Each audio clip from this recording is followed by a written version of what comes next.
आप अगर नीट का तैयारी कर रहे हैं और अभी 12 दिन बचा, आज लगा करके 12 दिन बचा हुआ है, अगर ये क्वेश्चन आप कर लेते तो बिल्कुल अच्छा जाएगा आपका नीट। 12 दिन में 12 चैप्टर के जो हमने लास्ट वीडियो में बताया कौन कौन सी रिवीजन करने, हर एक चैप्टर के मोस्ट इंपोर्टेंट क्वेश्चन हम लाएंगे, और ये क्वेश्चन अगर कर लोगे तो ऐसा ही रिलेटेड दूसरा भी क्वेश्चन आएगा तो आपसे हो जाएगा। देखो पहला क्वेश्चन स्टोइचियोमेट्री से, calculate the amount of calcium oxide required when it react with this. 99% बच्चे गलत करते हैं ऐसे क्वेश्चन, क्योंकि आपको कैसे सर रिएक्शन कैसे लिखूं, सर रिएक्शन तो मैं लिख ही नहीं पाऊंगा। CaO प्लस P4O10, ठीक है, ये कैसे लिखूंगा सर, मैं तो लिख दूंगा, लेकिन सुनो देखो ध्यान से, ये दोनों, ये क्या है, बेस है, ये एसिड है, तो तुम अगर इसको ऐसे भी जानते हो, इसको पानी में डालोगे तो क्या बन जाएगा, ये बन जाएगा H3PO4 बन जाएगा। इसको पानी में डालोगे तो क्या बन जाएगा, ये बन जाएगा आपके पास CaOH होल ट्वाइस बन जाएगा। मतलब ये है Ca+2 और ये क्या होता है PO4-3। बस इन दोनों का आयन का प्रोडक्ट बना दो, यही बनेगा। पानी हटा दिया आपने, H+OH- हटा दिया, ठीक है। तो इस तरह से यहाँ प्रोडक्ट बनने के बाद ही कर पाओगे। तो यहाँ 3 है, यहाँ 2 है, तो क्या हो जाएगा हम लोग का Ca3PO4 होल ट्वाइस, इसका ये प्रोडक्ट हो जाएगा।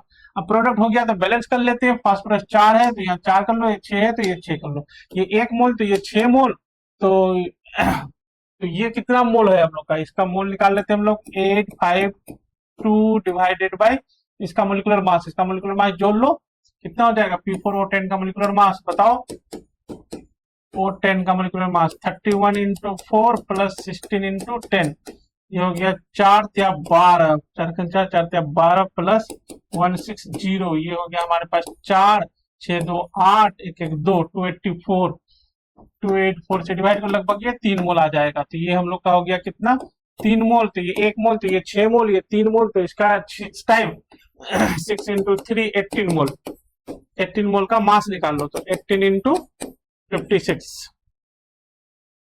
108 का 8 10 8 5 90 10 100, तो ये बन जाएगा, ये आपको जरूरत पड़ेगा कितना, 108 ग्राम, ये आपका आंसर हो गया, नहीं 1008 ग्राम, ये आपका आंसर हो गया। तो ऐसे क्वेश्चन आ सकते हैं बिल्कुल, और आएगा तो कोई नहीं कर पाएगा, आप ही करोगे और कोई नहीं कर सकता। ये क्वेश्चन देखो, ये देखो जेईई मेंस के आया हुआ क्वेश्चन है, स्टोइचियोमेट्री से ऐसे क्वेश्चन एक और है, ये भी आ सकता है आपका, ध्यान रखो। ये बैलेंस किया हुआ तो क्वेश्चन इतना टफ नहीं है, देखने में लगता है ऐसा है नहीं। यहाँ पूछ रहा है क्या, amount of HNO3 required to produce 110 gram of KNO3, ये कितना मिला हमको, 110 ग्राम। इसका मोलिकुलर मास निकाल लो, के का होता है कितना, यहाँ दे रखा है के का 1 2 3 4, लास्ट वाला है 39, 39 प्लस 14 प्लस 48, 8 4 12 9 1 101 हो गया। ये 101 से डिवाइड कर दो, 101 से इतना मोल, तो ये कितना कौन HNO3, ये 4/3 है, तो ये जगह 4/3 इंटू 110 डिवाइडेड बाय 101, तो लगभग ये 1 है, तो ये 4/3 ये मोल हो जाएगा। मास पूछा है ना, इसका मोलिकुलर मास से मल्टीप्लाई कर दो इंटू 63, ठीक है।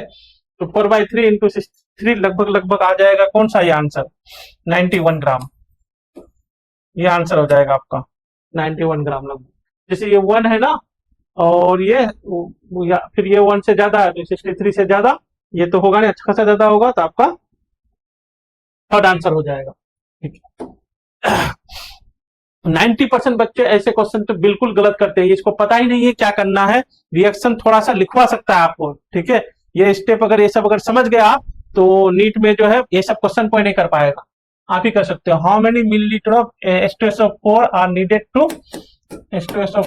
Needed to dissolve copper carbonate CuCO3, तो डिजोल्व, ये प्रिसिपिटेट है, इसको डिजोल्व, ये CuSO4 सॉल्ट बन के डिजोल्व हो जाता है, ये साथ में बन जाएगा आपका H2O प्लस CO2, ठीक है। तो ये आसान हो गया, ये 1 मोल है तो ये 1 मोल चाहिए, इसका मोल निकाल लेते हैं, इतना ग्राम, ये 0.4 डिवाइडेड बाई इसका मोलिकुलर मास निकाल लो, CO3 का, CU का होता है 63.5 प्लस इसका 60 होता है CO3 कार्बोनेट का, ये कितना हो गया 5 3 12 123.5, इसके मोल के बराबर इसके मोल होगा, इसका मोल या मोलरिटी गिवन है, मोलरिटी इंटू वॉल्यूम मोल हो जाएगा, तो 0.5 इंटू वॉल्यूम ml में पूछा है, तो ये 1000 में, हाँ ये हो गया लीटर में, V ml में, V हम लोग का आंसर हो जाएगा। इसको अगर हम लोग इससे कट करोगे तो V इक्वल टू कितना हो जाएगा हम लोग के पास 1000 डिवाइडेड बाय 123.5 ml। ठीक है, इसको हम लोग डिवाइड कर देंगे तो कितना ml आ रहा है, लगभग ये आ रहा है चेक करो कितना ml आ रहा है, तो बस ये आंसर हो जाएगा। ठीक है, टेंशन लेने की जरूरत नहीं है। नेक्स्ट देखो, the amount the compound this which shows super conductivity, ये याद करोगे, हो सकता है यही आ जाए जो ये सुपर कंडक्टिविटी में यूज होते हैं। ठीक है, सुपर कंडक्टिविटी है, इसमें कौन सा कंपाउंड सुपर कंडक्टिव है, यही क्वेश्चन आ सकता है। H copper in oxidation state, इसमें पूछा कॉपर का ऑक्सीडेशन स्टेट कितना है, और अगर एक्ट्रियम वाई का ऑक्सीडेशन स्टेट अगर +3 दे रखा है तो वो पूछ रहा है कॉपर का, बस ऑक्सीडेशन स्टेट निकालेंगे, इसका +3 और Ba का हो जाएगा 2 into x, नहीं Ba का +2 होता है, हमको कॉपर का निकालना, Ba ऑलवेज +2 होता है, +2 ऑलवेज होता है Ba आपका, Ba जो है ग्रुप 2 का एलिमेंट है, तो Ba +2 हमेशा होता है। और कॉपर डी ब्लॉक है, वेरिएबल होगा तो 3x कर लेते हैं इसका, -2 into 7 = 0, यहाँ पे निकाल लो 3x = कितना हो गया, 4 3 7, ये 14 है, बचा 7, x = हो गया 7/3, ये हो गया आपका आंसर। ठीक है, thank you so much, have a good day. और आप लोग इस तरह से प्रैक्टिस करते रहे, जो हमने अच्छे चैप्टर बताए थे 12 चैप्टर, हर एक चैप्टर से हम अच्छे क्वेश्चन करा देंगे आपको।